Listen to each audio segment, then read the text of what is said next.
Noite. Oi, Rodrigo. Você vai conseguir compartilhar os slides? Eu consegui passar para PDF, sim, que eu estou tentei fazer, mas eles ficaram invertidos, não sei por quê. Se você não conseguiu, os meninos compartilharam o material comigo, eu posso compartilhar a tela daí e ir passando para ti. Você fala agora? Não, agora está tranquilo. Tranquilo? Ah, então tá bom. Agora está tranquilo. Assim que tiver, a gente já está aqui lá. O pessoal acho que já está voltando, né? Do intervalinho. Todo mundo já tomou água, já se alimentou.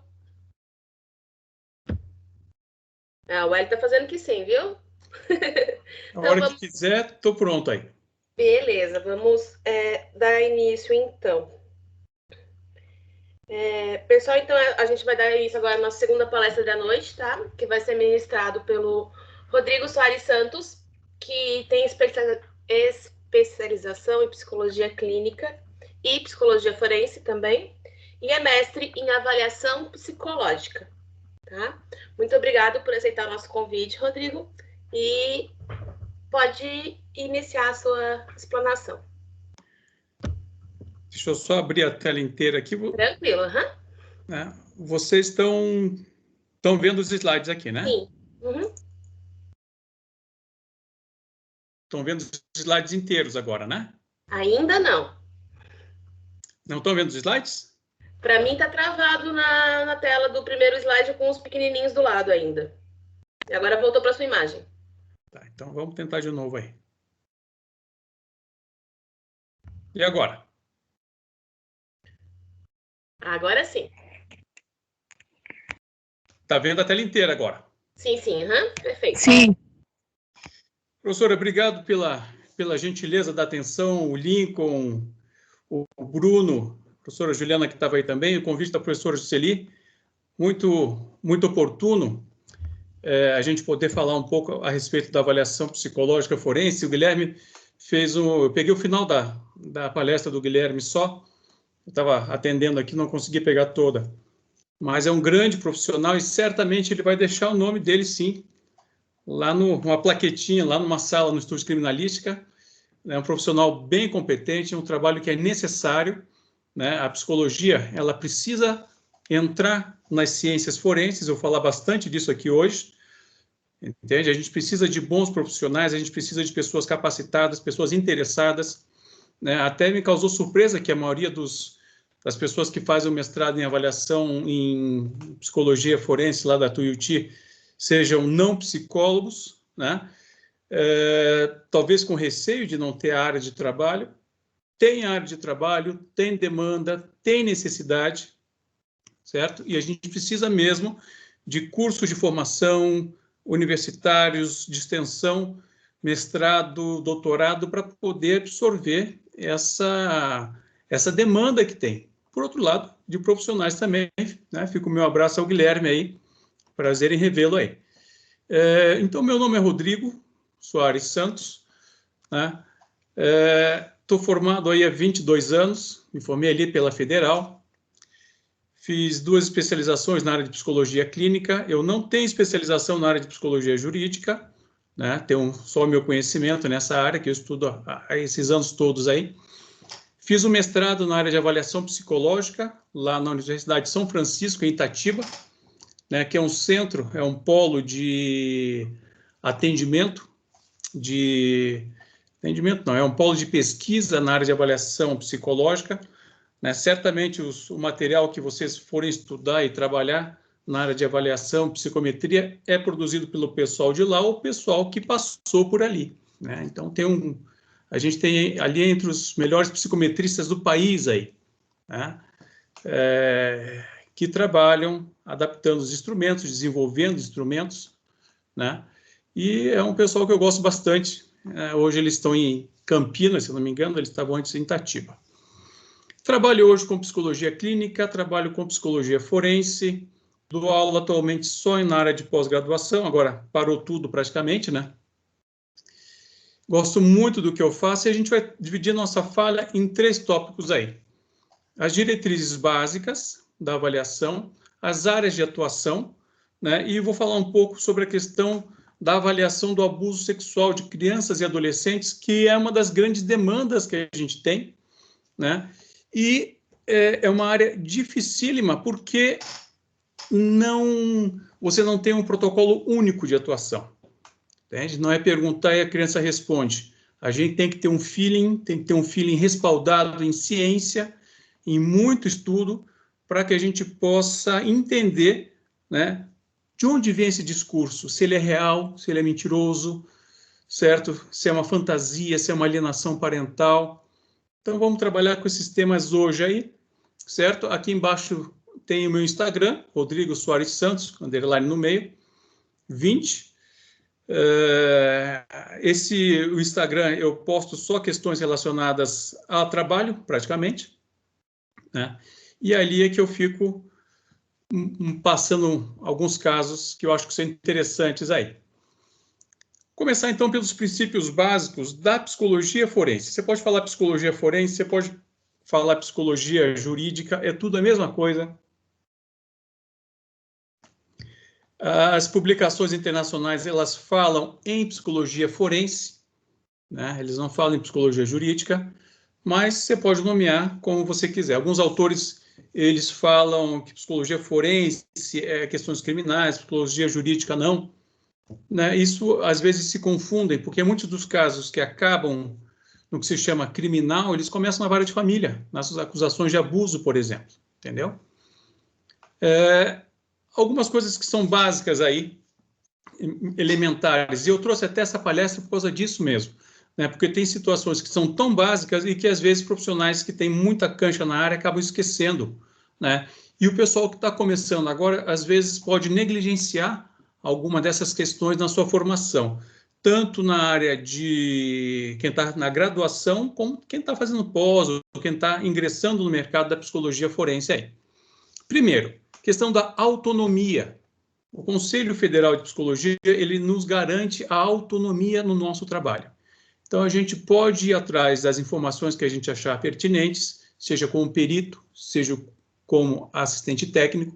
Depois eu vou falar disso aí, dessa diferença, certo? Você tem autonomia na sua redação, mesmo que você trabalhe em conjunto. Você vai emitir, por exemplo, um relatório psicológico em conjunto com uma equipe multiprofissional. Você tem que ter autonomia, você tem autonomia. O conselho te garante isso, até mesmo de você emitir um documento em que você discorde de alguns colegas. Entende? A gente tem que ter autonomia também na lide e na lida com os nossos, com quem contrata o nosso trabalho, no caso de assistente técnico aí, entendeu? Por exemplo, quando eu faço o meu contrato de trabalho, antigamente eu fazia um contrato formal, as duas partes assinavam. Agora eu faço uma diretriz da minha atuação, assino, mando para a pessoa, ela concorda e a gente começa então a trabalhar. Então, nessas diretrizes, eu sempre escrevo, né, que eu vou trabalhar dentro da ética norteada pelo Código de Ética da Psicologia, entende? E que eu não vou me habilitar a confrontar esse código independente da causa que a pessoa esteja me contratando. Então, mesmo que a pessoa esteja me contratando, né, eu vou colocar um limite para o meu trabalho. Isso é muito importante, porque volta e meia, quando a gente trabalha como assistente técnico, às vezes a defesa, às vezes o assistente de acusação, ele quer que você inclua uma frase, uma palavra, dá uma distorcida, né? Se aquilo não é resultado do seu processo avaliativo, se aquilo não é resultado de algo real, se negue a fazer esse tipo de trabalho. Ano passado, eu tive um dos episódios mais desgastantes da minha carreira, que foi numa falsa acusação de abuso sexual, certo? A criança passou por uma perícia, né? Eu estava trabalhando para a mãe, que fazia a acusação, eu peguei o processo já na metade, já depois da perícia, entendeu? Uma perícia que foi mal feita. A psicóloga, a médica, na verdade, que fez a perícia, cometeu algumas falhas ali, certo? Acertou por um lado, errou de outro, né? Só que o advogado, e eu não sei se essa acusação ela era dolosa ou culposa, né? Porque a mãe, pelo que eu entendi, pelo que eu consegui ler e perceber, ela tinha uma condição mental especial, ela tinha um transtorno mental, claro. Então, não sei se ela tinha a ideia de que aquela acusação talvez não tivesse fundamento, né? A gente vai falar disso, das falsas acusações de abuso sexual daqui a pouco aí. Né? E o advogado queria, porque queria que eu colocasse que a criança havia sido molestada, né? Não, doutor, mas esse segredo que a criança disse que tinha, que ela não conseguiu falar, você não pode dizer que é o abuso sexual que o pai impetrou? Eu falei, não tenho como fazer esse tipo de alegação. Mas daí ele fala assim, não, mas será que você não consegue colocar assim, por exemplo, que como você não avaliou a criança, você não pode dizer que ela foi molestada? Eu até poderia, porque isso tem lógica, eu não avaliei, eu não posso dizer se ela foi ou não foi molestada, mas eu sei que ele ia usar essa frase, ia lapidar a oração, ia pegar só uma frasezinha e ia colocar no processo como se eu tivesse feito essa alegação fora de contexto. Entende? Mas a insistência desse advogado foram quase 3 semanas ele querendo que eu dissesse que a criança foi molestada, certo? E não havia indicadores para isso, entende? Então, mesmo você sendo contratado, a pessoa pagando você, você tem que ser firme e dizer, olha, isso eu não faço, isso eu não trabalho, entendeu? Né? Às vezes surgem trabalhos também de indivíduos que realmente molestaram crianças, entende? Às vezes o indivíduo mente, na verdade, ele quase sempre mente, entendeu?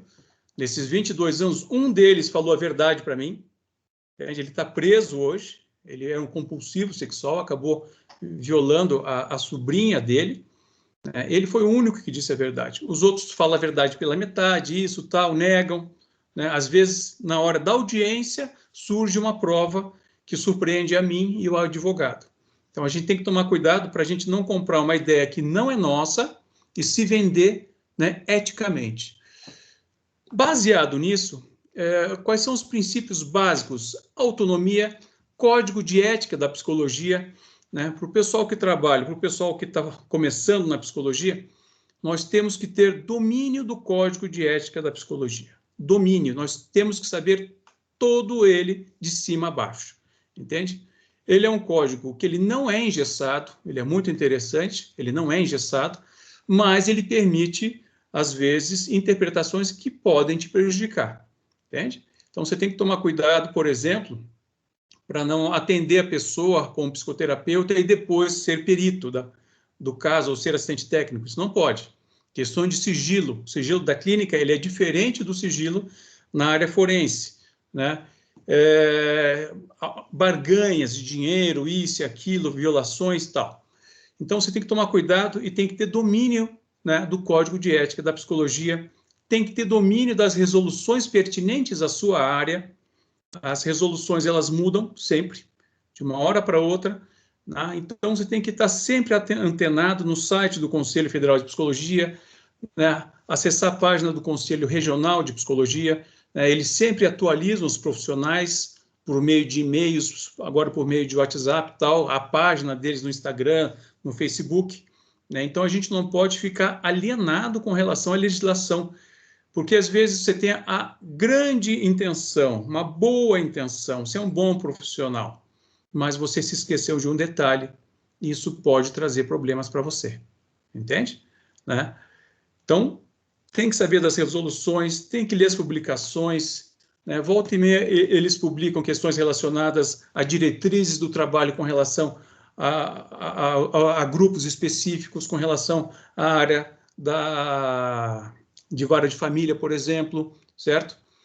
Também tem que ter o domínio do que é o SATEPSI, que é o Sistema de Avaliação de Testes Psicológicos. Sempre que o profissional for aplicar um teste, ele tem que entrar no sistema SATEPSI, certo? É um sistema que autoriza e regulamenta, né, o uso dos instrumentos de medidas psicológicas. Lá aparecem os instrumentos que são, que podem ser utilizados e aqueles que são proibidos. Agora, veja só, você vai utilizar um instrumento, olhou lá no site, lá no SATEPSI, viu que ele está autorizado para uso, você tem que ficar atento, né, quando que vai vencer os estudos de validação dele, entendeu? Né? Isso lá embaixo tem lá, na hora que você clica em cima do teste, aparece lá, né? Estudos de validação válidos, estudos de normatização válidos até dezembro de 2021. O que aconteceu ano passado, ano retrasado? Uma psicóloga, ela era perita, eu era assistente técnico, ela aplicou um instrumento, né? Um mês depois, eu acho que era um período de férias, um mês depois ela foi aplicar o instrumento novamente, numa segunda etapa, só que na primeira vez que ela aplicou estava autorizado, na segunda vez não estava autorizado, entendeu? Porque venceu no meio do caminho, entende? É uma boa profissional, trabalhou direito, mas isso pode acarretar um processo ético, porque a linha de corte é muito clara aí. É autorizado ou não é autorizado, entendeu? E participar do Conselho Regional de Psicologia. Eu participei do Conselho já muitas vezes, numa última gestão, onde o Guilherme era presidente até, e o que a gente escuta muito com relação a quem não participa, que o Conselho só serve para ferrar os profissionais, que o Conselho não faz nada, que o Conselho não ajuda, isso e aquilo tal. Participem do Conselho, para poder entender como é que funciona, tem uma série de comissões, né? Você não precisa ser conselheiro, algumas plenárias elas são abertas, as plenárias que não são votação de processo ético, por causa do sigilo inerente ao processo, evidentemente, as outras são abertas. Então, vale a pena participar para entender como é que funciona, né? Fazer seus contatos, e sempre tem coisas que nos atualizem, informações que nos atualizem ali. A formação do indivíduo da área da psicologia forense tem que entender de avaliação psicológica, entendeu? Tem que entender de avaliação psicológica, tem que entender de psicometria. Daqui a pouco eu vou dar umas diretrizes mais focadas, né? Tem que aprender a fazer a avaliação psicológica de forma científica, técnica e não no eu acho, certo? Isso faz uma diferença brutal, por quê? Na hora que você escreve, na hora que você assina o seu documento, né, você às vezes vai desagradar as duas partes. Ou vai desagradar uma, vai desagradar outra, certo? Não pensem em vocês que vocês vão colocar a mão na briga dos outros e nada vai acontecer. Entende? Ao longo desses 22 anos, infelizmente, a gente faz muitos inimigos, a gente recebe uma série de críticas, né? E se você der margem para ser processado, né, isso pode prejudicar bastante o seu sossego e a sua formação, inclusive, até. Então, a gente vai trabalhar com avaliação psicológica de forma técnica e científica, né? E também uma formação em psicologia forense. Antigamente, eu dava aula no curso de formação de especialização da Unibrasil, né? Era uma disciplina de 30 horas aula só sobre psicologia do testemunho, era muito interessante. Não sei até se tem essa especialização ainda, não sei quem pé anda.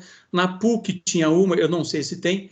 Aqui eu indico, aqui em Curitiba, lá no Rio de Janeiro tem, da Denise Pericini da Silva, eu acho que tem até um mestrado nessa linha, né? Aqui, na área de formação de especialização, eu recomendo a do Sapiens, né? Assim como o curso de avaliação psicológica do Sapiens também, que fica ali na Rua Itupava. Não ganho comissão, não dou aula lá e não tenho nenhum benefício em falar a respeito disso. Recomendo porque eu vi a programação, vejo os profissionais que estão lá, né? E acho que eles vão ter uma boa formação, né? Vão ter bastante conteúdo para passar para vocês aí, ok? Então, tem que entender de avaliação psicológica e tem que entender de psicologia jurídica ou psicologia forense. Às vezes, é melhor você atrasar a sua entrada no mercado 1 ou 2 anos e fazer as formações adequadas, entende? Para poder entrar com calma, né? Entrar com suporte técnico, porque é uma área em que, como eu falei novamente, você vai meter a mão na briga dos outros e vai sobrar coisa para você, entendeu? Se você der margem a ser processado, você pode ter prejuízos em relação a isso aí. Área de atuação na psicologia forense. uma das principais demandas é na área de família, certo? A gente tem uma cultura muito bélica, muito judicial, né? A questão da judicialização das relações, ela é muito presente aqui no Brasil, né? Então, tudo vai para a vara de família, tudo vai processar um, processar o outro, certo? Então, tem demandas de guarda, de visitas, de regulamentação, de visitas, de alimentos, a famosa pensão, né? Tem um trabalho muito interessante de mediação de conflitos aqui na vara de família do Paraná. A gente trabalhou com isso lá em Itatiba, interior de São Paulo, no TJ de lá, que era um projeto dos Tribunais de Justiça de São Paulo, né, para se instalar antes da audiência propriamente dita, uma mediação.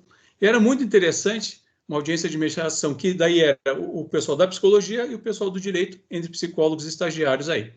E era muito interessante que alguns conflitos, eles acabavam na justiça porque eles não concordavam no horário para entregar os filhos.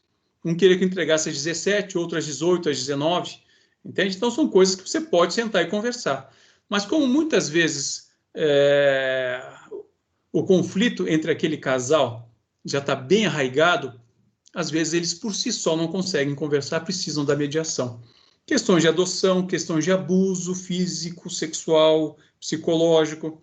Muitos dos casos de abuso, eles surgem pela primeira vez na vara de família, não necessariamente na vara do direito penal, entende? Depois acaba indo a um processo paralelo, penal, civil, né, na área de família. E é muito interessante a gente trabalhar com isso. Daqui a pouco eu vou falar a respeito dessas questões do abuso sexual, né? As questões de alienação parental é uma avaliação muito difícil de você fazer. Será que esse discurso da criança é autêntico? Será que ele é derivado de uma alienação, certo? Será que essa criança está mentindo? Né? E as falsas denúncias de abuso sexual. Eu hoje trabalho muito mais com falsas denúncias de abuso sexual do que qualquer outra demanda, seja na área civil, seja na área penal. Entende? Se utiliza hoje de um ato pérfido, de você acusar a mãe, às vezes, de acusar o pai, de acusar o avô ou a avó, numa denúncia em que se sabe que é falsa, para poder atingir outra parte, para poder postergar o processo. Né? Hoje é muito fácil você conseguir uma medida restritiva, né? A Lei Maria da Penha que veio para ajudar, né? Tem muita gente que faz um mau uso disso, mas na delegacia sai de lá com uma medida e depois começa as falsas acusações de abuso sexual aí. Então, hoje eu trabalho muito mais com falsas denúncias dolosas de abuso sexual, né? E eu vou, ao final aqui, eu vou falar como é que você toma cuidado para perceber se isso é uma falsa denúncia ou não, né? Quais são os indicadores de que isso pode ser uma falsa denúncia ou não, que é um dos braços da alienação parental, né? Lá no meu Instagram eu já falei uma vez a respeito da alienação parental. O tema era alienação parental, falsas denúncias de abuso e falsas memórias, certo? Então, um dos braços da alienação parental são as falsas denúncias de abuso sexual, que são a verdadeira enxurrada no nosso judiciário, infelizmente. Não é só no Brasil, não. Né? Alguns países eles são bem críticos em relação a isso, né? E é uma desgraça na vida das pessoas aí. E você tem que tomar cuidado para você não comprar essa ideia com um profissional da psicologia jurídica aí. Na área civil, sucessões, interdição, testamento, o pessoal que está assistindo agora que é do direito, o indivíduo vai fazer um testamento, faça uma avaliação psicológica, uma avaliação psiquiátrica, uma avaliação neurológica. Quando eu falo em avaliação psicológica, eu estou falando das ciências neurocognitivas, né? Que são a neurologia, a psiquiatria, a psicologia aí, certo? Faça uma avaliação psicológica para ver se esse indivíduo tem mesmo lucidez para modificar o seu testamento, né? Às vezes, alguns quadros demenciais, eles começam 8, 9, 10 anos antes, já interfere na capacidade de julgamento e tomada de decisão desses indivíduos aí. Área de interdição, certo? A gente tem que tomar muito cuidado nessa área de interdição, porque pode ser fraude, né? Geralmente tem bens por trás disso aí. Às vezes é interdição porque o indivíduo tem um transtorno bipolar, né, não tem mais capacidade de reger seus bens, né, às vezes por uma internação compulsória, certo? Avaliação de dano psíquico, né, além do dano moral. Então, o advogado pode entrar com o dano moral, mas pode refinar esse processo pedindo uma avaliação de dano psíquico, dano psicológico. Por exemplo, hoje está muito em moda aqueles pornô de vingança que o pessoal chama, entende? Então, além de abrir um processo, peça uma avaliação de dano psicológico, porque muitas vezes aquela pessoa que foi exposta, lesada, ela pode ficar com questões psicológicas graves, às vezes não consegue mais se relacionar com outras pessoas aí, entende? Interfere na sua vida, né? Entre outras questões, agressão, abandono, tem processos sobre abandono afetivo de pais que nunca cuidaram dos seus filhos, né? O nosso documento da psicologia jurídica, ela entra, sim, né, nas questões de disforia de gênero, né? Então, para o indivíduo começar a fazer um tratamento, por exemplo, ele precisa de um documento de um psicólogo, de uma psicóloga. Não necessariamente da área da psicologia jurídica, mas precisa ser feita uma avaliação bem feita, principalmente com diagnóstico diferencial, para se saber se essa pessoa, de fato, né, apresenta uma disforia de gênero, né, ou se tem um outro transtorno por trás, né, alguma psicose nesse caso aí. Mas o documento da psicologia ele é obrigatório para fazer essa redesignação de gênero aí. A área do direito do trabalho, também questões relacionadas ao dano psíquico.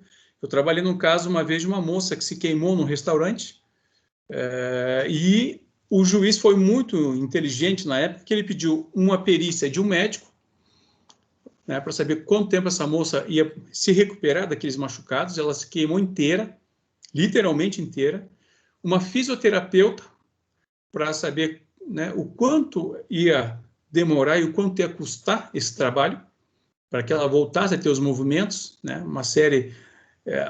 teve encurtamento de tendão, teve atrofia muscular, a pele fica grudada, ela fez uma série de cirurgias, e ela veio então para mim, um ano depois, já cicatrizada, né, porque o juiz também queria saber quais são os danos psicológicos a partir desse acidente. E ela tinha questões relacionadas ao humor, tinha uma depressão grave, severa, tinha transtorno de estresse pós-traumático, né, acabou fazendo uma série de associações em relação ao fogo.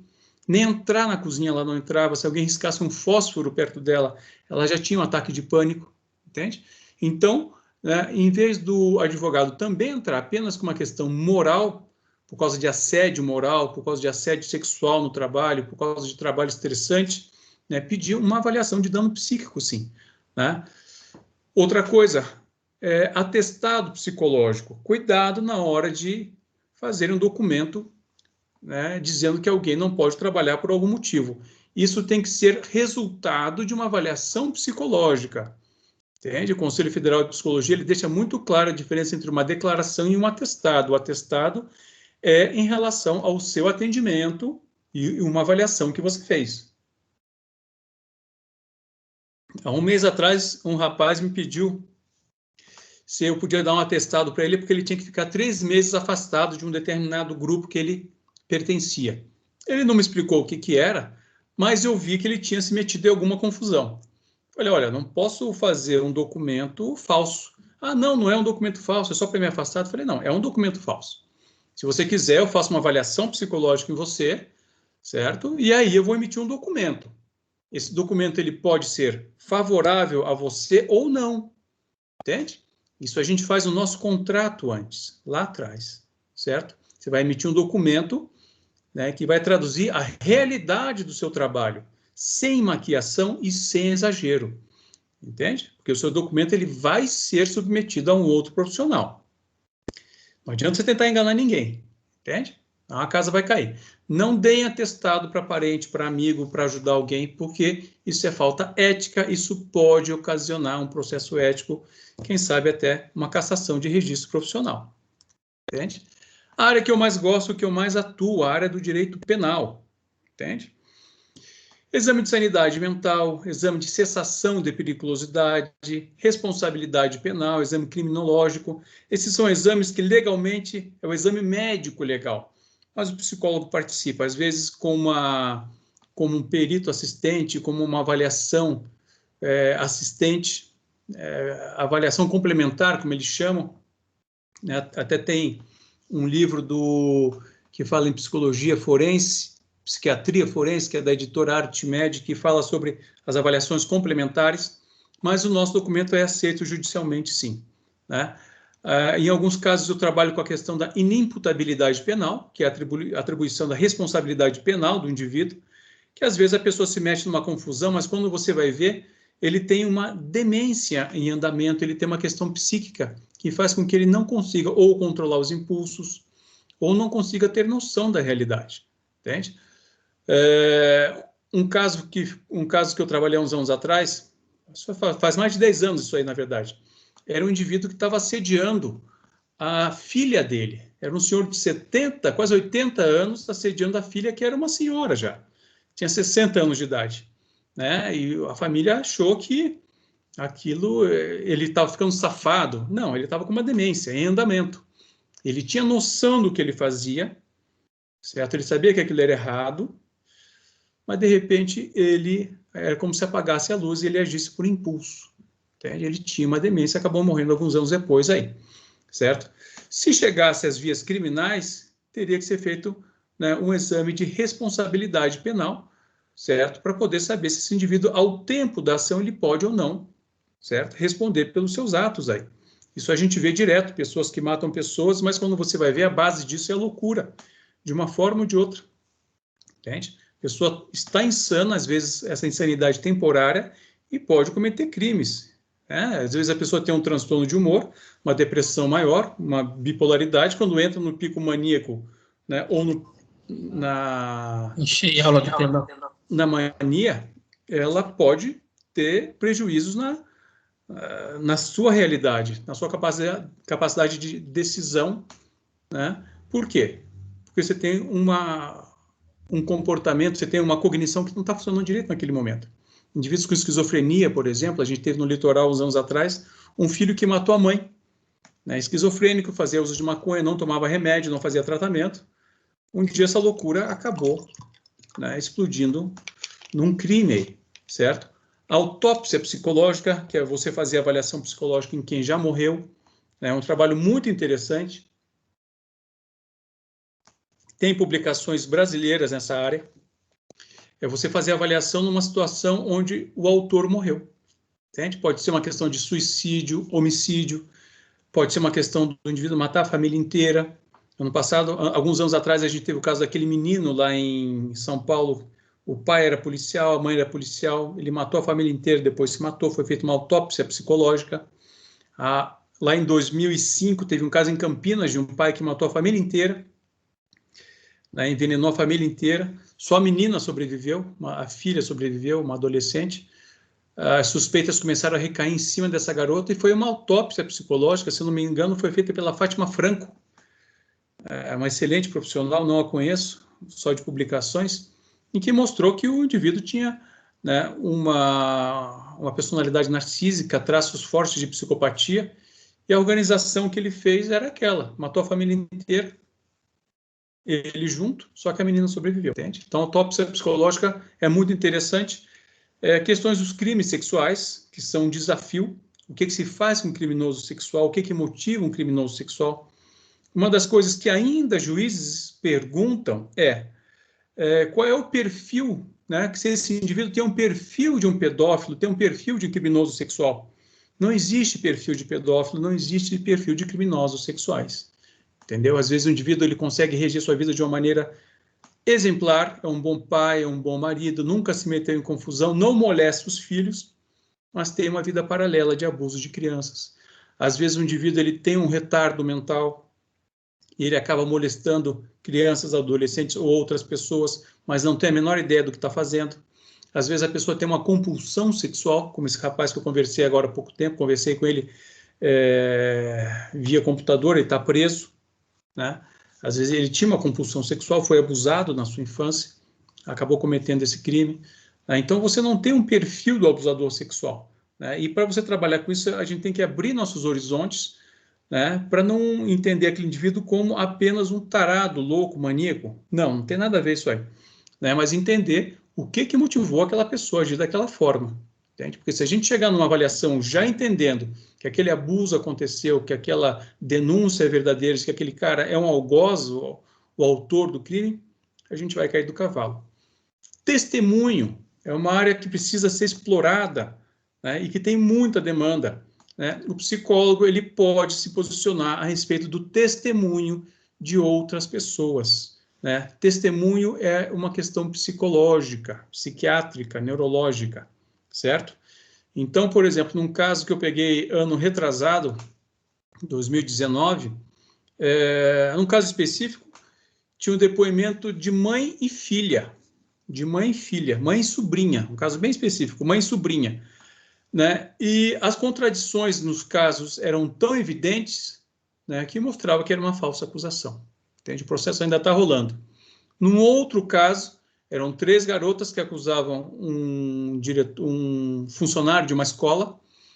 Aí, os depoimentos das garotas no início das investigações, no início do inquérito, eram completamente diferentes, só que no dia da audiência eles eram absolutamente sincronizados.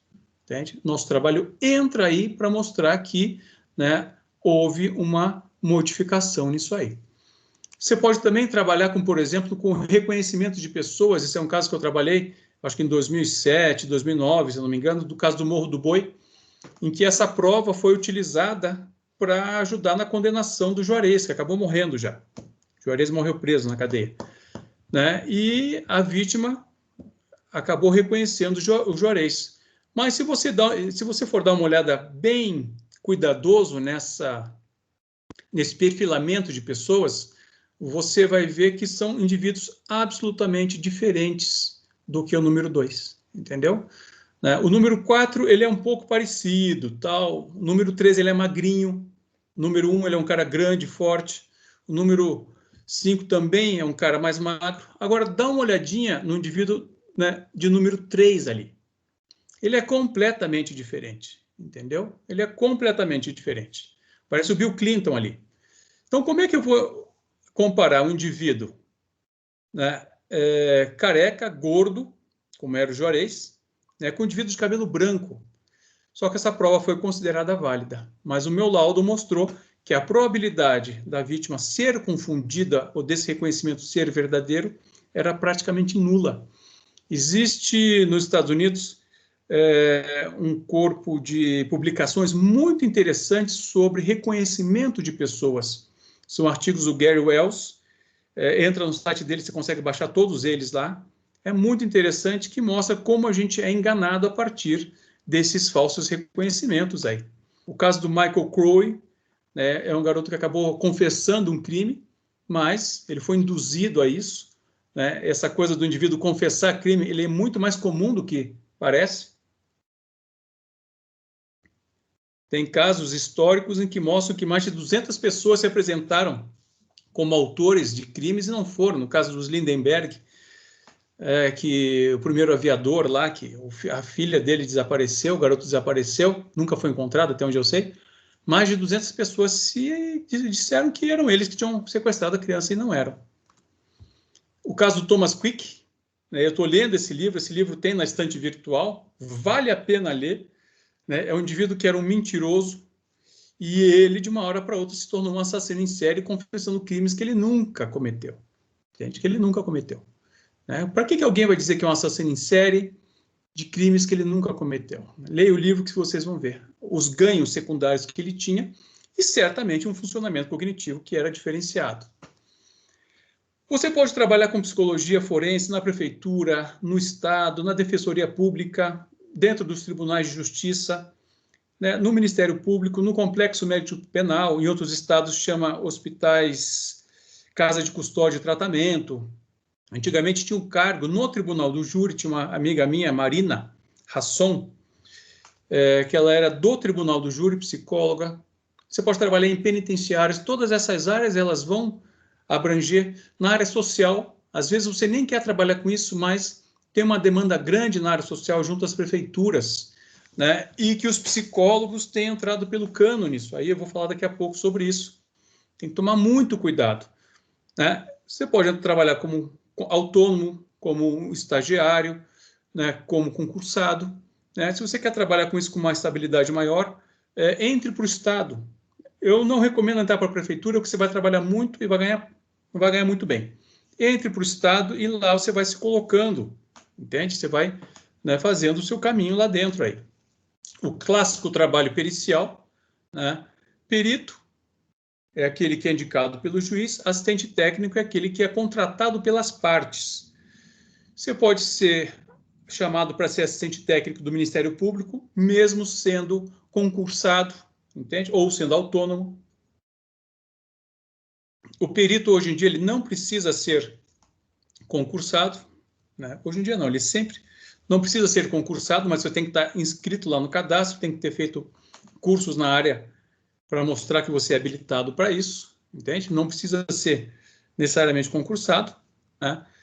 Hoje eu trabalho muito mais como assistente técnico do que como perito. Para falar a verdade, como perito faz uns 2 ou 3 anos que eu não trabalho mais, porque eu não me inscrevi no cadastro, e é um trabalho que eu não gosto de fazer, não gosto de trabalhar como perito, prefiro trabalhar como assistente técnico.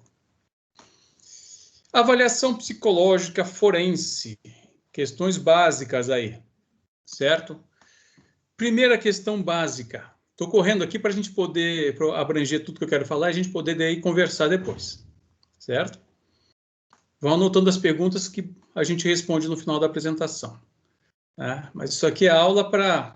Eu compilei algumas aulas que eu dava para o Renova Cursos, quando eu dava curso para eles, e quando eu trabalhava tanto para psicologia e para o direito, dei aula para psicologia e para o direito, dos temas de avaliação psicológica e de psicologia jurídica aí.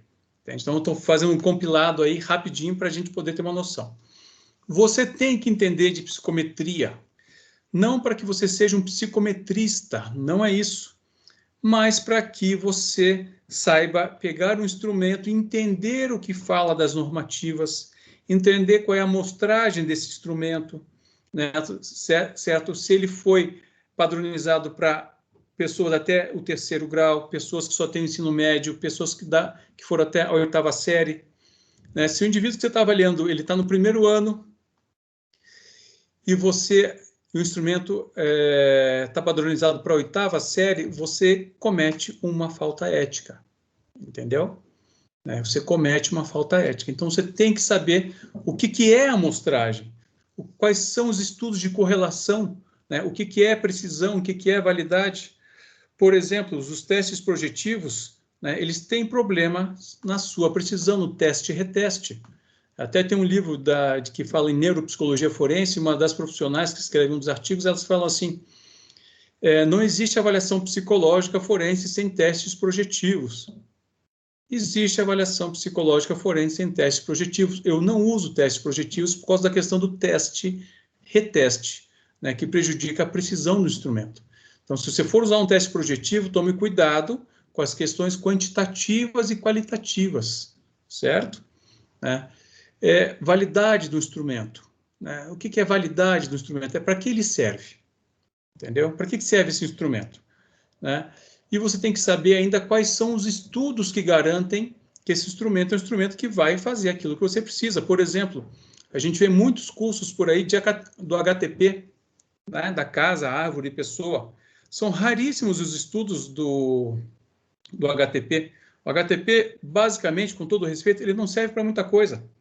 Porque a criança desenhou uma chaminé, não sei o quê. O que significa isso? Não significa nada. Por quê? Porque você não tem estudos de validade, né? Você não tem estudos de precisão, né? Que mostram que existe uma correlação entre desenhar uma chaminé do tamanho de um ônibus e qualquer coisa que se possa inferir. O que acontece muito, né, que o pessoal da psicologia quebra as pernas, é você fazer inferências sem base científica. Mas o manual disse. Mas o manual não abarca tudo. Entende? Para o instrumento ele estar autorizado pelo Conselho Federal de Psicologia, ele tem que ter alguns estudos de correlação. Entende? Eu não me lembro se são 1, 2 estudos, agora não lembro aí. Mas, às vezes, aquela pontuação que existe no teste projetivo, ele não tem lá. Não tem base técnica, não tem base científica. E por onde é que você vai começar a estudar psicometria? Eu indico o livro do Rodolfo Ambiel, conheço o Rodolfo, é um dos grandes psicometristas do nosso tempo. Os nossos psicometristas aqui no Brasil estão entre os melhores do mundo, entende? O pessoal lá da Universidade de São Francisco, da PUC de Porto Alegre, de Brasília, né? O Rodolfo Ambiel participou da padronização do Beta 3, é um instrumento breve de inteligência, né? Gosto muito dele, e esse livro dele é básico e bom. Eu escrevi para ele exatamente dessa forma: o seu livro é muito bom e ele é muito básico, ele é muito explicativo, a linguagem é fácil, certo? Então é uma base boa para você entender o que é amostragem, o que é precisão, o que quer dizer correlação, entende? O que é validade de um instrumento, para que você possa usar um teste, né, sabendo para que ele serve. Né? Porque muita gente, quando vem buscar supervisão, pergunta assim: tá, mas que teste eu aplico? Eu pergunto, então, o que você quer saber? O que você precisa saber? Aí vamos atrás dos testes, vamos ver se esse teste se aplica a esse contexto. Esse livro do Rodolfo é muito bom. A avaliação psicológica em si, na área jurídica, ela é um pouco mais delicada, né, dada as implicações que podem acontecer. Às vezes, do seu instrumento, vai sair a condenação de um indivíduo durante muitos anos. Será que essa condenação ela tem suporte técnico ou não tem? Entendeu? Olha a responsabilidade do nosso trabalho. Entende? Olha a responsabilidade do nosso trabalho. Né? Porque quando você não tem outras provas dentro de um processo, no caso de abuso de crianças, por exemplo, o que vale? A prova psicológica, a prova testemunhal. E quem é que levanta essas provas? Somos nós. Entendeu? Somos nós, psicólogos e psicólogas aí. Se você faz uma avaliação mal feita, né, como eu vejo algumas vezes fazer, com uma frequência grande até,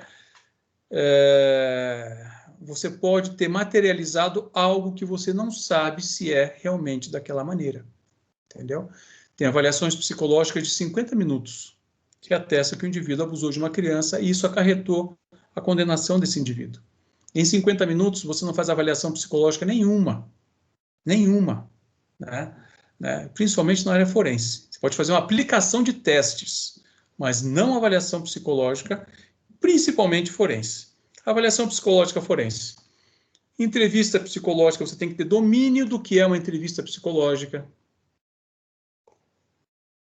O que não falta é livro que fale sobre isso, certo? Tem livros específicos. Um dos bons livros que eu gosto é o do DSM-4, entrevistas do DSM-4, não sei se já tem os 5. Lá tem um roteiro de entrevistas, como você conduzir uma entrevista, como você retomar essa entrevista, como você mudar de assunto, certo? Tem alguns nuances na área da entrevista psicológica forense, que é você, inicialmente, por exemplo, não jogar todas as cartas na mesa, não confrontar o indivíduo inicialmente, deixa a pessoa achar que ela te enganou, que ela está mentindo, né? Que ela te enganou, que você acreditou no que ela está falando, depois é que você confronta, né? Existe a entrevista cognitiva, né, que é fundamental que o pessoal da psicologia saiba disso, para a gente, porque é uma entrevista que é baseada em pesquisas, né, para reduzir o efeito da sugestionabilidade. Você vai encontrar essa pesquisa, um texto sobre isso no livro da Falsas Memórias, que daqui a pouco eu passo para vocês aí, certo? Então tem que saber fazer a entrevista psicológica. Outra coisa, muita gente acredita que os testes vão resolver tudo, os instrumentos psicológicos não. Eles vão te auxiliar na entrevista, certo? Junto com as outras fontes de informação. Né? Tem um texto do Marcelo Tavares que fala sobre, é um texto que fala sobre validade clínica, em que ele diz que o instrumento vai te dar um auxílio, mas que o carro-chefe do seu trabalho é a entrevista psicológica, você saber tirar essas informações e ver se aquele resultado do instrumento tem fundamento ou não. Às vezes a pessoa que vai responder o instrumento, ela está com má vontade, ela não entendeu o que está sendo perguntado, entende? Instrumentos não psicológicos na área da avaliação forense, né? Aqui se fala muito da ludoterapia, e aí está um grande erro que o pessoal da psicologia comete e entra pelo cano também. Certo? Por quê? Uma série de inferências feitas a partir de brincadeiras, de desenho, né? De bonecos anatômicos. A gente vê isso direto. pedi para a criança mostrar como é que foi o abuso. Né? Então, a criança colocou um boneco em cima do outro, perguntei se era o pai, se era a criança falou que era. Então, isso é abuso sexual. Entende? Né? A literatura ela é quase que unânime em falar da sugestionabilidade a partir dos bonecos anatômicos, por exemplo, certo? Então, desenho, brincadeiras, brinquedos, para que eles servem? Para um rapport inicial. Ponto final. Né? A gente não interpreta brincadeiras, a gente não interpreta desenho. Por quê? Porque não tem base técnica para isso. Daqui a pouco eu falo mais do desenho. Entende? Na avaliação psicológica forense também, outras fontes de informação que a gente vai ver isso aí. Certo? Mas a sua avaliação ela tem que ser baseada em evidências, em ciência, né? Com base em pesquisas a respeito disso. Por exemplo, na questão dos desenhos, né? Você não tem uma sincronicidade entre autores com relação a desenhos que as crianças fazem eróticos. Né? Algumas crianças abusadas fazem desenhos mais erotizados, algumas crianças que não foram abusadas também fazem desenhos erotizados. Né? Às vezes a criança molestada ela não faz desenho erotizado nenhum, porque às vezes aquela sintomatologia só vai aparecer lá na vida adulta, quando ela percebeu que foi abusado. Então, um desenho de uma criança, ele não te diz absolutamente nada, entende? Né? Existe uma correlação, por exemplo, no tamanho da casa. Quanto menor a casinha, quanto menor o desenho em relação à folha, menor a autoestima daquela criança. Tá? Mas para você dizer que um desenho sexualizado é sinal de abuso, isso não tem fundamentação, isso não tem pesquisa. E você tem que trabalhar com evidências técnicas para tirar informações e para escrever o seu laudo. Senão você vai encontrar problemas aí. Por exemplo, eu vejo isso com uma frequência gigantesca. A criança tem distúrbios do sono, terror noturno, faz xixi na cama, vai mal no colégio, está com comportamento agressivo, está com comportamento sexualizado, reprovou de ano, xingou aqui, então isso é abuso sexual. Gente, não existe correlação válida entre sintomas e comportamentos e a ocorrência do abuso sexual. Entende? O que acontece? Algumas crianças abusadas sexualmente ou expostas à pornografia, certo? Elas podem ter comportamentos mais sexualizados. Algumas crianças abusadas sexualmente, elas podem ter problemas de sono. Né? Algumas crianças, elas podem ter problemas no colégio, mas não é possível fazer uma correlação direta, tem uma literatura vasta em relação a isso aí. Às vezes a criança é pega brincando com o irmãozinho, com o priminho, peladinha. Ah, foram abusados, não sei o quê. Não. Certo? E você só sabe disso se você se basear em pesquisas, em literatura, e não no senso comum. Certo? Ok? Por exemplo, esse é um laudo psicológico, em que atestava que a relação entre pai e filha era uma relação mais de namorados do que de pai e filha. Entende? E a partir desse laudo psicológico, né, esse é um processo de 2015, até hoje esse pai não reviu a sua filha. Entende? Teve uma série de outros trâmites aí, né? Entre eles, fraude de uma perita conhecida aí, uma famosinha aí. Né? Mas olha o que essas duas psicólogas do Tribunal de Justiça, elas escreveram como correlação de abuso sexual. A infante tocar a orelha do pai, o pai relata para a filha que dormiu mexendo na própria orelha, o pai direciona olhares longos e constantes à filha. Isso aí é abuso sexual, sob a perspectiva dessas duas profissionais aí. Então, que não seja você a escrever esse tipo de besteira, entendeu? Né? Pelo amor de Deus, né? Os desenhos, você pode ter desenhos de crianças que foram molestadas e os desenhos nada implicam. Né? Esses dias me trouxe uma mãe, foi 2021, 2020, uma senhora me trouxe o filho, porque ele fez um desenho de um homem pelado, com um pênis enorme, né? E ela achou que isso era porque ele estava sendo abusado, porque ela era separada do marido, o marido era meio esquisito e tal. E ela veio, então, me trouxe essa criança, né, para que eu avaliasse. Eu tenho uma demanda boa também nisso aí, de pais e mães que vinham trazer os filhos para ver se eles foram molestados antes de entrar com o processo. É uma atitude responsável. Aí veio o garotinho e tal, a gente fez toda a avaliação, eu trabalho em casa, eu tenho gato, eu tenho cachorro em casa, tenho jardim, então eu tenho um ambiente que a gente pode fazer uma avaliação com calma. Essa avaliação desse garoto durou em torno de um mês e meio, mais ou menos. Não surgiu nada minimamente relacionado a qualquer questão sexual inadequada, nem tomar banho junto com o pai, nem dormir na mesma cama. Aí uma hora eu perguntei para ele assim, me caiu a ficha, eu perguntei para ele assim, tem alguma coisa no celular que você assiste que a sua mãe não ia gostar? E ele deu uma risadinha muito marota, muito de canto de boca assim, e falou assim, não.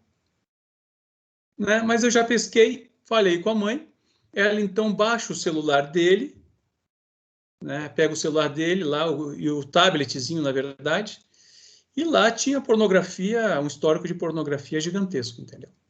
Então, hoje você tem uma estimulação sexual gigantesca de crianças e adolescentes, né? Olha essa foto aqui, né?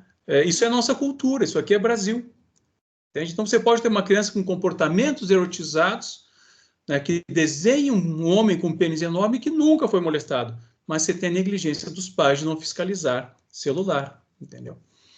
Quais são as outras fontes de informação?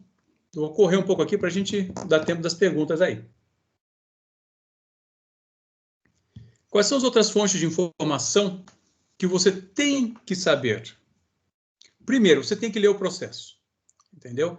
Isso o pessoal que trabalha daí como concursado na prefeitura e nos tribunais de justiça, nem sempre eles têm tempo. Na prefeitura, eles não vão ter acesso, porque geralmente a criança chega lá para um atendimento e eles emitem um documento lá. Agora, no Tribunal de Justiça, muitas vezes eles pegam 2, 3, 4 processos novos por semana. Tem uma colega minha do Tribunal de Justiça de Goiás, ela me disse uma vez que ela pega em torno de um processo novo por dia para fazer avaliação. É impossível. É impossível você ler, né? Tem processo que tem 500 páginas, entende? Mas você como autônomo, né? Você como assistente técnico, você tem que ler o processo inteiro, porque ali você vai encontrar coisas que podem contribuir para a sua formação. Por exemplo, uma vez, uma mãe, que na minha opinião era doida, não era má fé, era louca, transtornada, ela pergunta para a perita, que é no momento em que você tem que ficar mais comportado durante o processo, né? Ela pergunta para a perita assim, criança goza? Porque minha filha de 4 anos, ela fica sempre lubrificada quando eu falo do abuso. Gente, quem acha que criança goza, que criança de 4 anos fica lubrificada, entendeu? A menina tinha 4 anos. Se você não lê o processo, você não pesca isso e você já não vai compondo aquele quadro de uma forma completa. Ler os documentos que te trazem, procurar no Google quem são essas pessoas, se já tem processo, conversar com a parte, conversar com o advogado. Se você achar necessário, converse com quantas pessoas você quiser, né? Conversar com outras crianças. Esses dias eu avaliei uma menina que foi espancada pelo pai, a coleguinha dela de colégio que viu isso aí, eu chamei para conversar para ver se tinha sintonia, e realmente tinha sintonia, certo? Conversar com os pais dessa criança, num ato pericial, mesmo com assistente técnico, converse com os avós. Avô e avó sempre falam demais, entendeu? Esse é um pulo do gato aí. Agora, gente, lá embaixo, nunca faça documento unilateral. Nunca faça documento unilateral atestando abuso, violência, agressão. Escute a outra parte, certo? Por quê? Né? Você vai estar plantando a sua cassação profissional. A resolução 006 de 2019, ela é muito clara quando ela fala que o psicólogo, a psicóloga, ao emitir um documento, tem que ter a dimensão das consequências. Entendeu?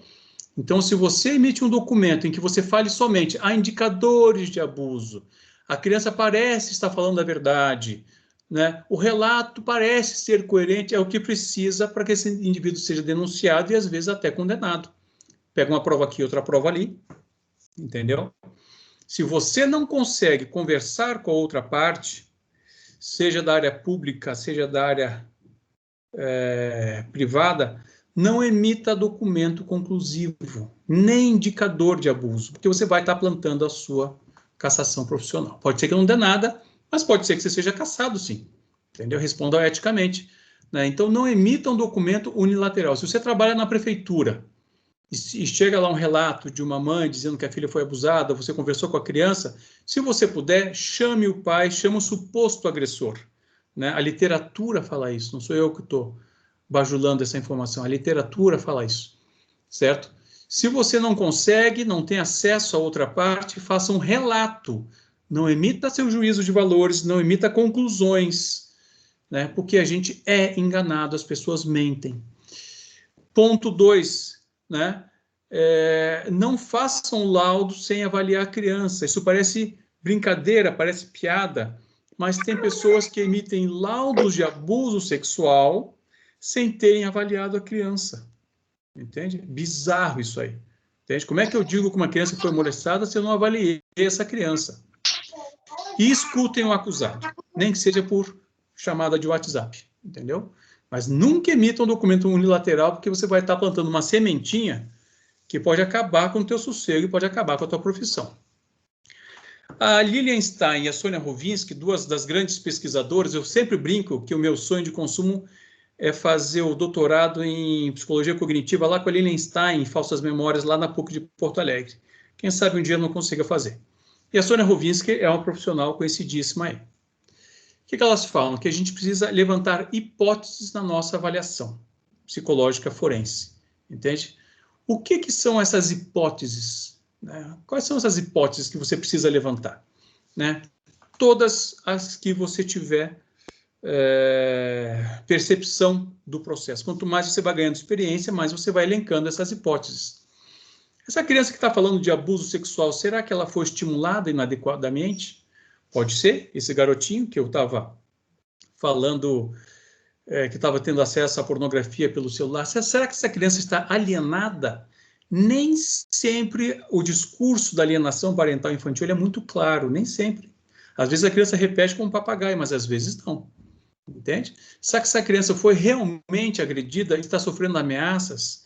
Às vezes essa criança está sofrendo ameaça da mãe também. Esses dias eu entrevistei uma garota de um caso que eu não peguei, o advogado me chamou, eu não peguei o caso, mas eu entrevistei o pai, claramente um psicopata mentiroso, a mãe que estava tentando convencer a filha a não denunciar o pai, o processo já está correndo, ele já foi denunciado pelo Ministério Público, e aí eu entrevistei a garota, e ela me contou tudo o que aconteceu, tal, e eu falei, olha, você vai sofrer pressão da sua mãe, você vai sofrer pressão do seu pai, quando chegar lá na vara de crimes contra crianças, diga a verdade.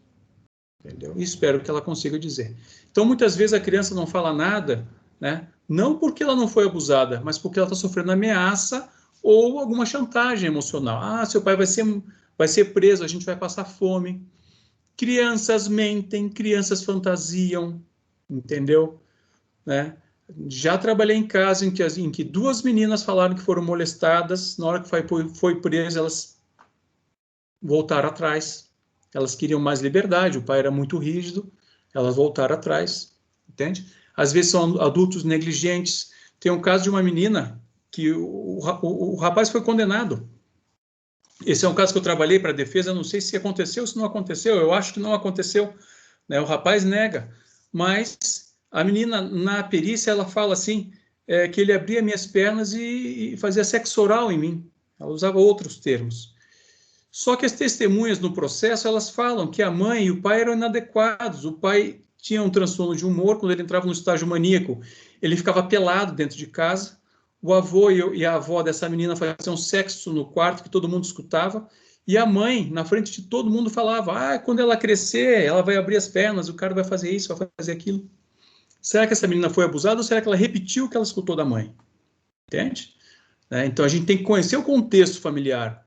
Então, a avaliação psicológica forense não é só naquela criança, naquele adolescente, naquela pessoa. Você tem que ter noção do contexto, não só em abuso, certo? Existem adultos abusivos. Às vezes, quem acusa tem um transtorno mental. Às vezes, a vítima tem um transtorno mental, que é quase impossível, às vezes, de você fazer uma avaliação. Entende? Já aconteceu, foi impossível. né? Às vezes a falsa acusação é culposa, a pessoa se inflama, busca as autoridades, busca os tribunais, mas não tem intenção de prejudicar. Às vezes, a maior parte dos casos é falsa acusação dolosa. A pessoa sabe que não aconteceu, e aí que entra três coleguinhas aqui de Curitiba, que dão aula em psicologia forense, stricto sensu aí, que foram denunciadas pelo Ministério Público por fraude pericial. Uma delas foi punida pelo Conselho Federal de Psicologia, certo? E vai ser agora novamente denunciada por outro caso aí, fraude pericial. Então, você não pode entrar na avaliação psicológica forense de forma ingênua, entende? Nossa cultura, né? Imagina se você vai fazer uma avaliação ou pedir para o garotinho de verde fazer um desenho de como foi o dia no colégio dele. Ele vai desenhar uma bunda gigantesca ali, né? O celular, criança, adolescente sem supervisão, acaba acessando pornografia, ok?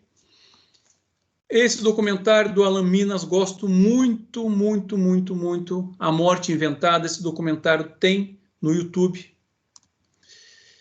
Vamos correr mais um pouquinho aí. Falar um pouquinho mais especificamente sobre as questões de a avaliação de crimes sexuais contra crianças e adolescentes. 4 pontos que eu fui destacando ao longo da minha vida de 22 anos trabalhando com esses casos aí. São mais de 200 casos que eu já trabalhei, muitos relacionados a abuso. E eu fiz um compilado de coisas que me ajudam na minha avaliação. Não é um protocolo, mas são critérios que eu utilizo. Quando que surgiu essa denúncia? Quem acusa? Quais as provas e quais as providências tomadas por quem fez a acusação? Vamos lá.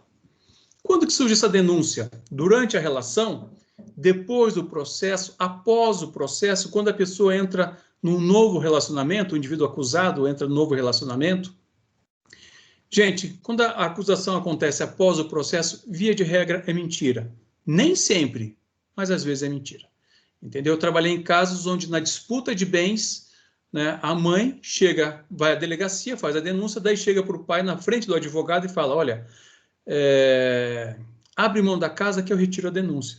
Mal sabia ela que a partir do momento que ela entra com a denúncia, o Ministério Público automaticamente já representa essa criança e não pôde voltar atrás. O advogado acabou prestando depoimento e esse réu foi inocentado lá na vara de crimes contra crianças e o processo dele lá na vara de família foi anulado, entende? Às vezes a criança só fala depois que o agressor sai de casa, por causa das ameaças. Então a gente nunca vai agir como um ponto de corte. Ah, é assim? Então surgiu depois? Então é falso. Surgiu antes? É verdadeiro. Não. A alienação parental também começa no meio do casamento. Quando que surge essa denúncia? Quem que acusa? Né? E quais são os interesses? Um dos casos mais bizarros que eu trabalhei, a denúncia de abuso sexual da filha adolescente surge exatamente um dia depois do indivíduo, pai da menina, ter quitado uma dívida que ele tinha com a mãe da menina. Então o casal se separou, esse indivíduo continuou convivendo com essa menina, com essa adolescente, durante 2 ou 3 anos, né? Daí fizeram a disputa, ele comprou uma casa dessa mulher. No dia que ele acabou de pagar a última parcela da casa, no dia seguinte ela fez a denúncia. Você só vai saber disso entrevistando todo mundo e lendo o processo. Então, quais são os interesses que estão por trás dessa denúncia? Quais as provas?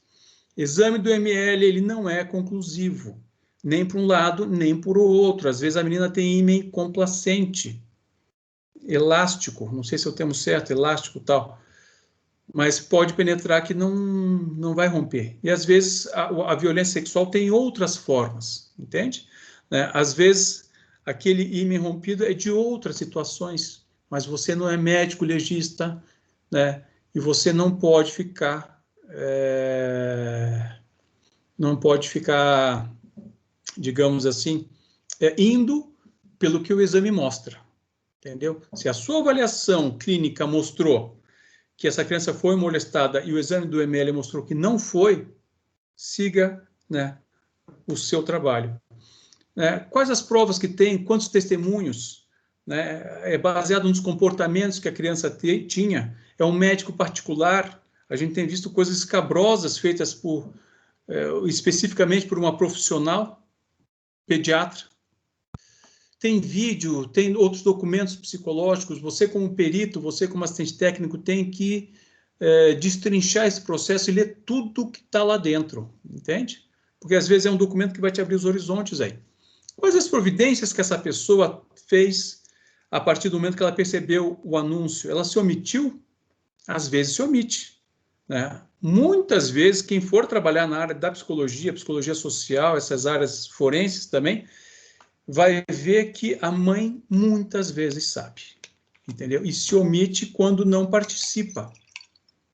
Parece bizarro, mas não é, entendeu? Um dos casos que eu trabalhei em que o réu mentiu para mim, foi condenado, ele abusava das duas filhas, a mãe encobria tudo. Quando eu vi o depoimento das meninas, que eu falei com o advogado, olha, essas meninas não estão mentindo. Aí eu chamo a mãe, o pai saiu da audiência para a delegacia já, para a cadeia já. Na verdade, ele já estava preso. Errei, ele já estava preso. Mas, na hora que essa mãe, então, vem de novo, que eu chamo ela para o meu consultório, ela fala, realmente, quando ele chegava em casa, ele pegava as duas meninas, ia lá para o mato, mas elas falavam, tal. É verdade, ela encobriu o abuso sexual, entendeu? Né? O que essa pessoa fez? Muitas vezes essa pessoa vai direto para um advogado, alguns advogados são oportunistas, meus colegas advogados que me desculpem, mas eles sabem exatamente de qual grupo de advogados que eu estou falando, que fazem tudo por dinheiro, entendeu? Tem advogados que me procuram, doutor, dá uma olhada aí, não sei se esse relato aqui tem consistência, vamos ver, antes de fazer a denúncia, vai para a delegacia, entende? Algumas questões que são fundamentais e importantíssimas aí. Você vai pegar uma perícia, há quanto tempo essa criança está afastada do agressor ou do acusado? Vamos falar direito. Há quanto tempo ela está afastada? Pelo trâmite processual normal, né, muitas vezes essa busca de provas, o depoimento especial, né, ele é feito às vezes 1 ano depois. Eu já trabalhei em processos em que as crianças foram avaliadas por um conjunto de peritos 3 anos depois. E um outro caso mais bizarro, que era de uma falsa denúncia de uma mãe que era uma criminosa, um currículo gigantesco, o garotinho foi avaliado 10 anos depois. Entendeu? 10 anos depois, não tem como você fazer levantamento. 3 anos depois, é muito difícil. Então, essa criança continua convivendo com esse acusado, nem que seja na vara de família, supervisionado, ou no consultório de um outro profissional, é uma coisa. Agora, se ela está afastada, ela pode vir com o discurso pronto a partir de processos de alienação parental e você pode ter, sim, a produção de falsas memórias. Uma das crianças, um dos casos que eu trabalhei, a criança fala assim para a perita, meu pai me queimava com cigarro. Daí, mas cadê? Me mostra na sua perna onde é que ele queimava. Ela aponta para a perna assim, não tinha marca, não tinha nada. Entendeu? Nesse caso, o réu foi, né, foi inocentado. A criança escuta comentários do abuso, isso aqui dá para estender bastante. Você tem que ver se o discurso dessa criança é compatível com a idade, tem que ver se a criança ou esse adolescente tem um retardo mental. Sempre que eu faço avaliação psicológica, eu avalio inteligência e eu avalio personalidade. Porque, às vezes, o retardo mental ele não é tão perceptível. Entendeu? Ele não é tão perceptível. Qual é o universo cultural dessa criança? Não se esqueçam que a gente está no Brasil, num país erotizado. Né? O discurso dessas pessoas são condizentes com as provas. Né? E qual que é a justificativa para o afastamento do acusado? Foi uma agressão, ele foi pego em flagrante? É uma medida protetiva? Ainda hoje, eu vejo cada vez menos isso, mas ainda hoje eu vejo juízes que afastam pai, que afastam mãe, sem provas e afastam apenas um simples relato e, pasmem, não autorizam a visita assistida. Quer dizer, quando essa criança vai ser escutada anos depois, né, meses depois que seja, se é um caso de alienação parental. Outra questão importante, não trate essa criança, esse adolescente ou essa pessoa como vítima, senão você se confunde, entende? Esses livros são fundamentais, da Márcia Ferreira Amêndola, gosto muito do trabalho dela, esse livro é imperdível, Crianças no Labirinto das Falsas Acusações de Abuso Sexual. A Andréa Calçada, gosto muito dela, lá do Rio de Janeiro. Ela tem 2 livros e várias publicações em outros livros. Perdas Irreparáveis, Alienação Parental e Falsas Acusações de Abuso Sexual. Esses livros são lá no meu Instagram. Esses 2 livros são imprescindíveis. Esses 2 aqui também, e esses também, de Sônia Rovinski e da Cátula Pellissoli. Eu ouso dizer que o livro da Sônia Rovinski e da Cátula Pellissoli é o melhor livro que foi lançado nos últimos anos a respeito de abuso, porque elas trabalham com ciência. Entendeu? Elas trabalham com ciência. Puxam pesquisas, você não encontra ali juízo de valores, você não encontra coisas que são... Eu estudo esse livro aí. Deixa eu tomar água aqui. Você não encontra furo nesse livro, como tem em outros aí. Você vai trabalhar com psicologia, você vai trabalhar com direito, entenda sobre falsas memórias. O livro da Lilian Stein traz uma série de referências bibliográficas de vários pesquisadores nacionais e internacionais. É um livro obrigatório, esses 2 livros são obrigatórios para a sua formação. São livros para serem estudados e não somente lidos. Trouxe outros que são mais atuais, Avaliação Psicológica no Contexto Forense, do Cláudio Rutz e de outras pessoas, da Sônia Rovinski também. Livros de Psiquiatria Forense, tem uma série de outros livros que são interessantes de se lerem, né? Editora Artimed, editora Casa do Psicólogo, editora Menon. Não sei se, talvez tenha esquecido de alguns aí. Então, a gente tem uma literatura tanto de avaliação psicológica, quanto de psiquiatria, psicologia, neurologia, neuropsicologia forense, produzida aqui no Brasil, de primeira linha, entende? Esses 2, Na Captura dos Friedmans, é um documentário, fala sobre testemunho, fala sobre sugestionabilidade. O filme A Caça, tem outros filmes e outras séries maravilhosas a respeito de testemunho, de falsas denúncias. A Caça e esse são imperdíveis também, entre muitos outros aí. Ufa, chegamos aqui ao final, consegui, né, falar. Novamente, meu contato está aí, vamos fazer agora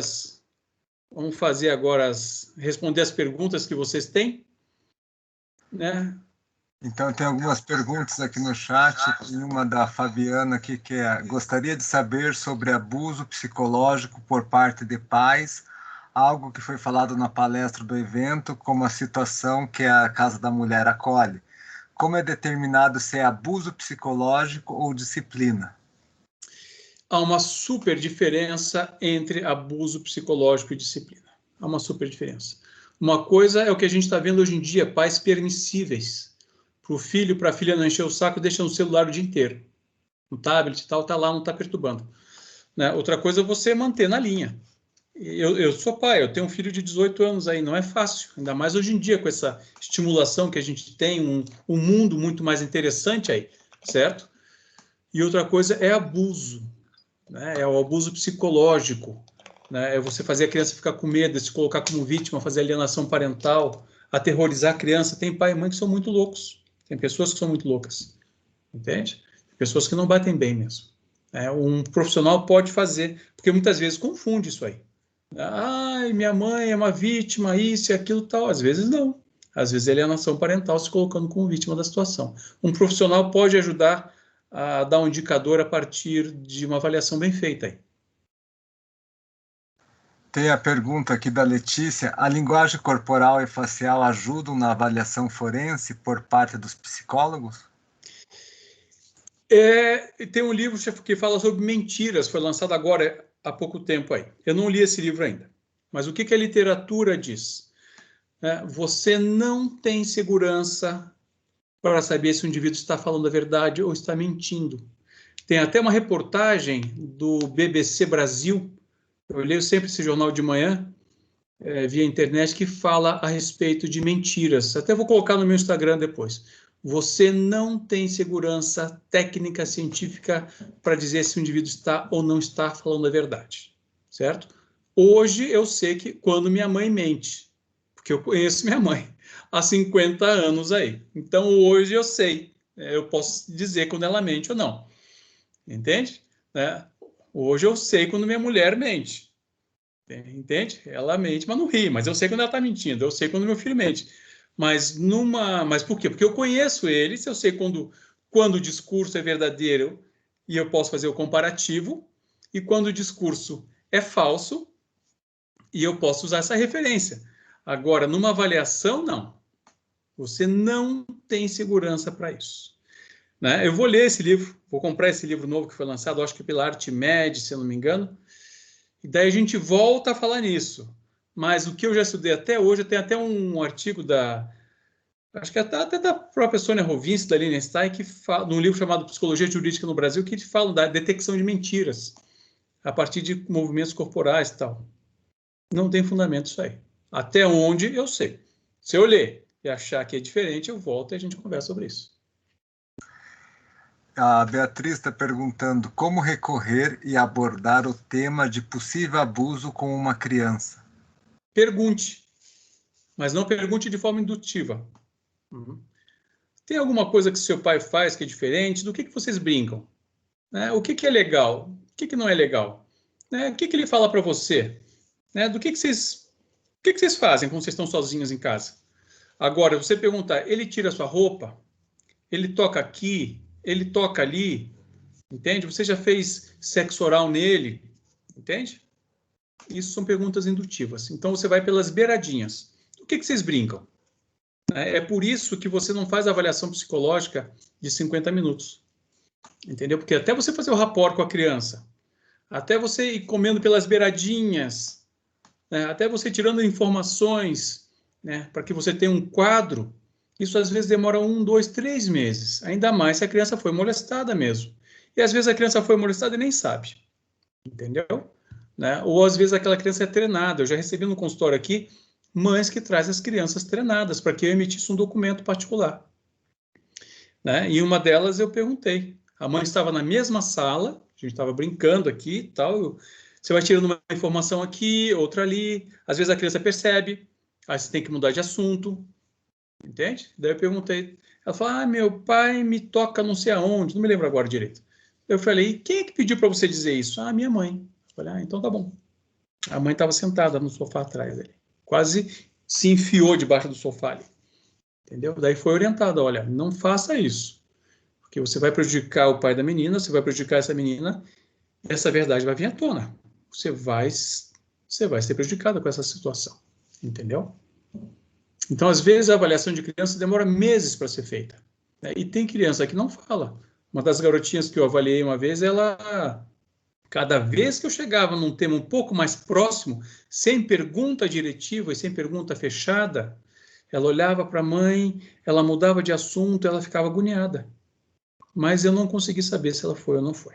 Entende? Então, há uma limitação que nos frustra. E, por outro lado, às vezes a criança fala claramente. Claramente. Como é que foi o abuso, como é que não foi e tal. Você tem que saber, você não pode comprar ideia inicialmente. Né?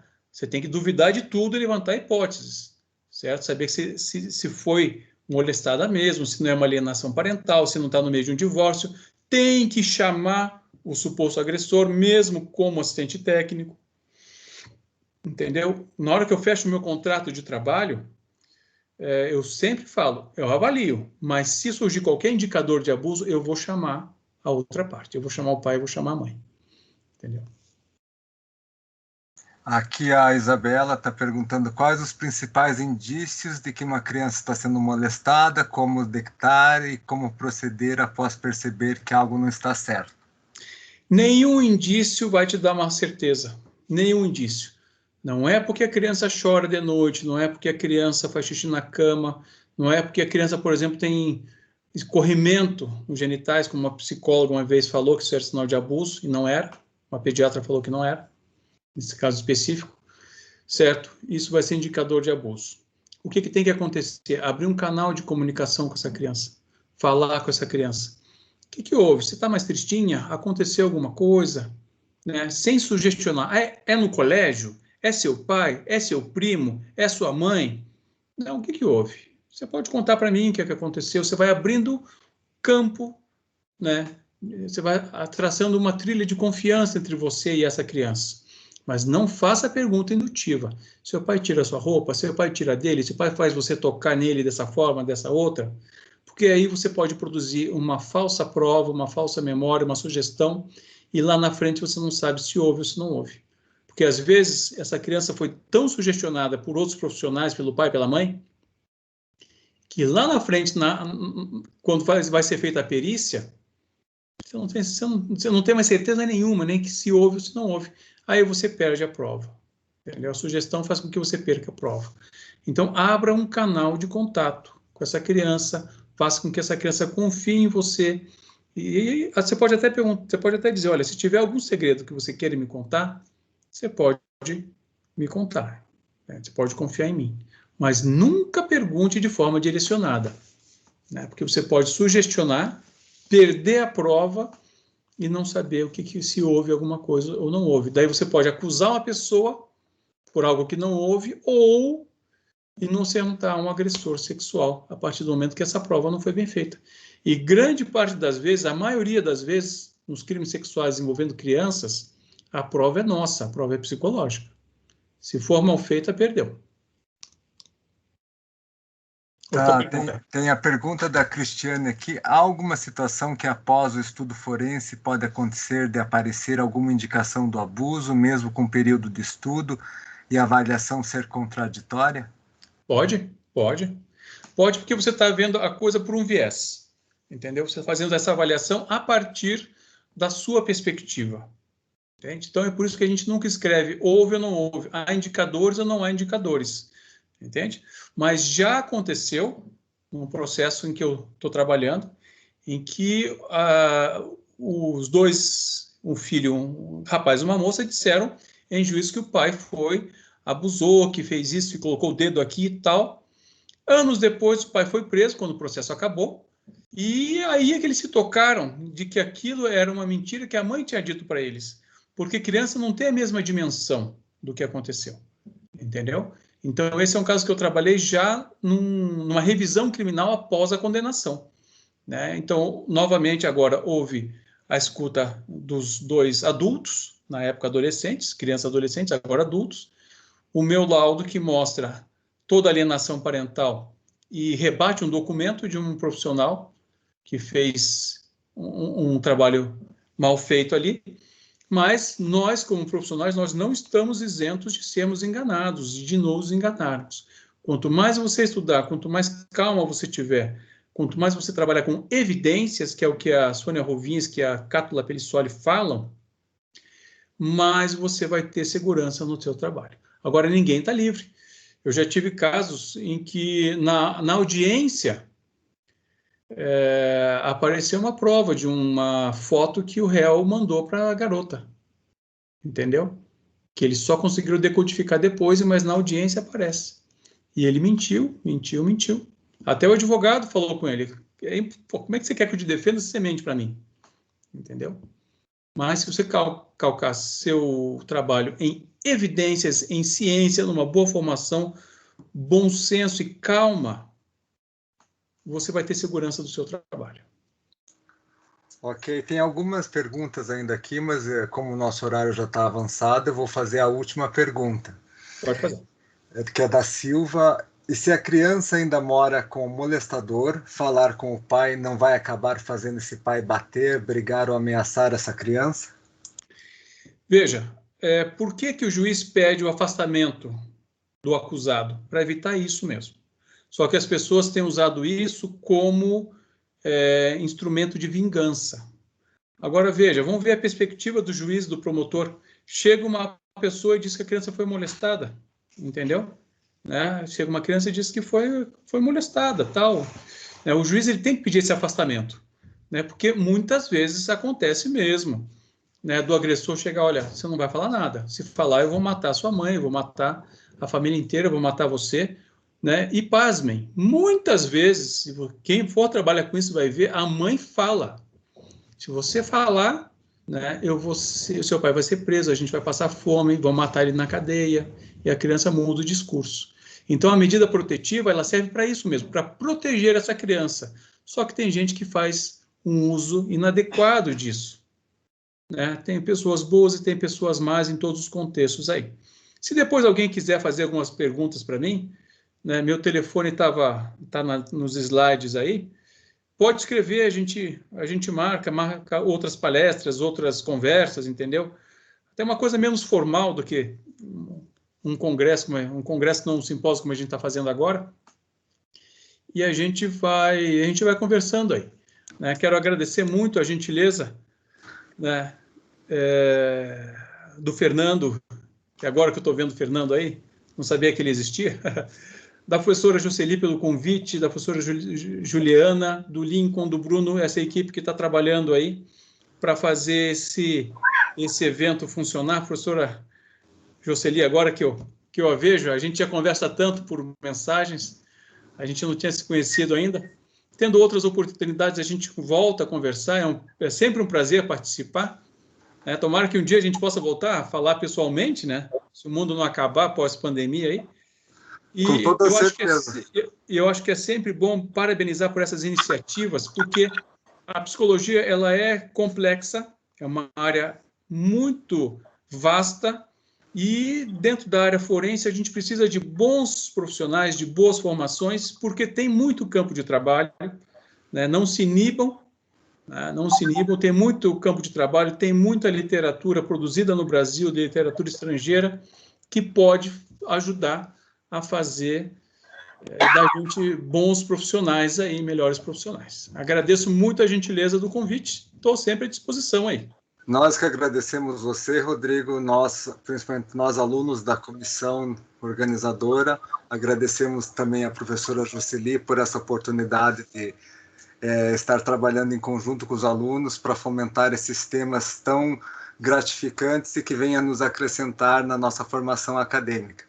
Mas muito obrigado pela sua experiência, foi muito gratificante a sua palestra e ela veio agregar em muito. Eu vou passar a palavra, não sei se para a Isabel, para a Juliana ou para a Jocely. Obrigado. Pode ser Isabel que está já com a câmera aberta. Ligou o microfone? Ligou, né? Ligou. Deu certo. Eu não estava conseguindo ativar. Então, eu gostaria de agradecer muito, Rodrigo, né, por esses ensinamentos, né? E também agradecer bastante a participação de todos os alunos que ficaram até agora com a gente, né? E que participaram ativamente durante toda essa semana. E agradecer também ao pessoal que organizou, né? O Lincoln, o Bruno, o Fernando, a Fabiana. Eu sei que eu estou esquecendo o nome de alguns, vocês complementem, por favor. Tá? E o empenho de todo mundo. A Natália, o Cristiano. Eita, a Natália, o Cristiano também. E a Letícia. E a Letícia, exato. Tá? E a Jocely queria finalizar essa semana, Jocely? Não, eu acho que tem algum comentário a mais. A Juliana está aí, não sei se ela está aí ainda. Tá sim. Está com a câmera ligada também. Então. Então, Juliana, quer fazer algum comentário? Eu gostaria de agradecer ao Rodrigo pela palestra. Assim, acho que a palestra anterior e a do Rodrigo assim, despertaram muito interesse, né? O trabalho de vocês é um trabalho muito especial e gostaria de agradecer pela contribuição aí para a nossa jornada, para a nossa primeira jornada de psicologia. Tenho certeza que os alunos tiraram o máximo proveito e eu também. Então, muito obrigada, Rodrigo. Eu agradeço a gentileza. Eu estou vendo o pessoal está perguntando sobre a lista de presença. Foi colocado ali, Fernando? A lista de presença já está no chat, tanto a lista de presença para alunos da Estácio, como ali a formação do certificado para horas de pessoas de outras instituições. Exatamente. Então, tá. Pessoal, eu estou muito... eu vou dizer assim, gratidão é a palavra que eu tenho para agora, né? Em todos os sentidos. Nós tivemos 3 dias, na realidade, né? 2 dias fortemente com a psicologia aqui, que nós vimos e ouvimos profissionais falando coisas maravilhosas aqui, e vimos e ouvimos também os alunos participando, né, gente? Sexta-feira, 22h15, e nós aqui nessa sala discutindo coisas de psicologia. Isso, né, não tem preço, realmente é uma gratificação muito grande. Eu agradeço muito a todos vocês, os alunos que estão aqui conosco, né? Eu tenho agradecido desde quarta-feira de manhã, mas é isso mesmo. A comissão organizadora, os alunos que nos ajudam aqui, né? Nós temos uma equipe super bacana que trabalha pra caramba aqui nos bastidores, né?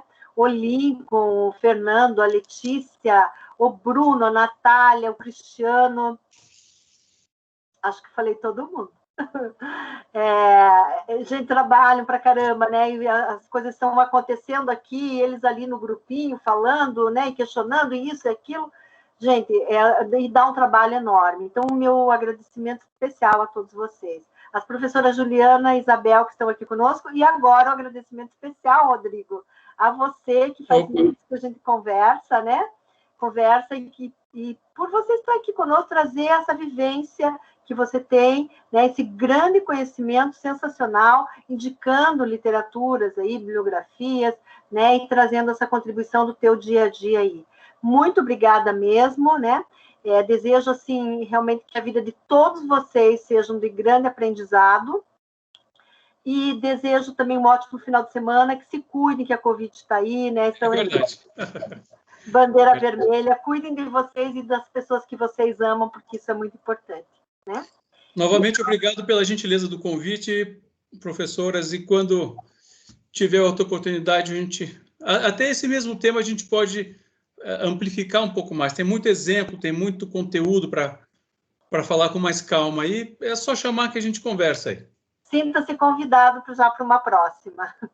Ok, muito obrigado pela gentileza. Obrigada, não sei se alguém quer falar alguma coisa, algum aluno, alguém da comissão, né? Fiquem à vontade, pessoal.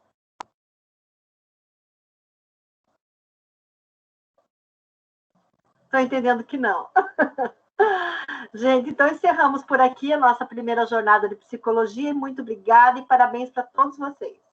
Parabéns aí. Boa noite, eu gostei muito de participar da palestra. Boa noite, pessoal. Bom, obrigada. Nós que agradecemos. Tchau.